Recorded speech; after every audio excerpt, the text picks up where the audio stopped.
എല്ലാ മാതാപിതാക്കളോടുമായിട്ട് പറയുകയാണ്, ദൈവാനുഗ്രഹത്താലെ കുഞ്ഞുങ്ങൾക്ക് പിറവി നൽകി അവരെ വളർത്തുന്ന എല്ലാ അപ്പനമ്മമാരും മക്കളെ ഇങ്ങനെ ചേർത്ത് പിടിച്ചിട്ട് ചരിത്രം പറഞ്ഞു കൊടുക്കണം. നമ്മുടെ പല കുഞ്ഞുങ്ങൾക്കും പഴയ കാലമൊന്നും അറിഞ്ഞുകൂടാ. പഴയ കാലം എന്ന് വെച്ചാൽ എന്താ? അത് ഇതുങ്ങളുടെ വിചാരം നമ്മളിങ്ങനെ ജന്മനാ അഭിവൃദ്ധിയിലാണെന്നാണ്. നമുക്കെല്ലാ സുഖ സൗകര്യങ്ങളും പിറവി തൊട്ടേ ഉണ്ട്. പറഞ്ഞു കൊടുക്കണം, മക്കളെ ഇങ്ങനൊന്നും അല്ലായിരുന്നടാ, നീ ജനിച്ചപ്പോൾ ശരി അവിടെ സൗകര്യങ്ങളൊക്കെ ആയി, അത്യാവശ്യം നമുക്ക് ജീവിക്കാനുള്ള ചുറ്റുപാടും കുറച്ച് മിച്ചവും സമൃദ്ധിയും ഒക്കെ ആയി. പക്ഷേ ഉണ്ടല്ലോ, ഒരു പഴയ കാലമുണ്ട്. നമ്മുടെ 2, 3, 4, 5 തലമുറയ്ക്ക് പിറകിൽ കഷ്ടപ്പെട്ടവരുണ്ട് കേട്ടോ. അവർ ദൈവത്തെ ആശ്രയിച്ച് ജീവിച്ചവരാണ്, ദൈവത്തെ വിളിച്ചിറക്കിയവരാണ്. അവരുടെയൊക്കെ ജീവിതാനുഭവ തുടർച്ചയിലാണ് നമ്മൾ നിൽക്കുന്നത്.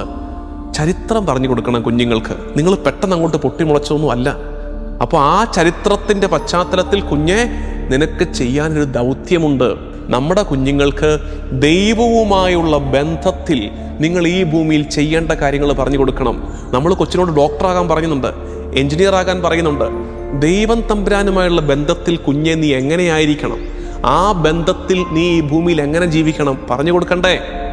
അപ്പനും അമ്മയും പരിശുദ്ധാത്മാവിൽ നിറയുമ്പോൾ അവർ കുഞ്ഞുങ്ങൾക്ക് ഈ പൂർവ്വകാലം പറഞ്ഞു കൊടുക്കും, വരാനുള്ള കാലത്തിൻ്റെ നിയോഗം പറഞ്ഞു കൊടുക്കും.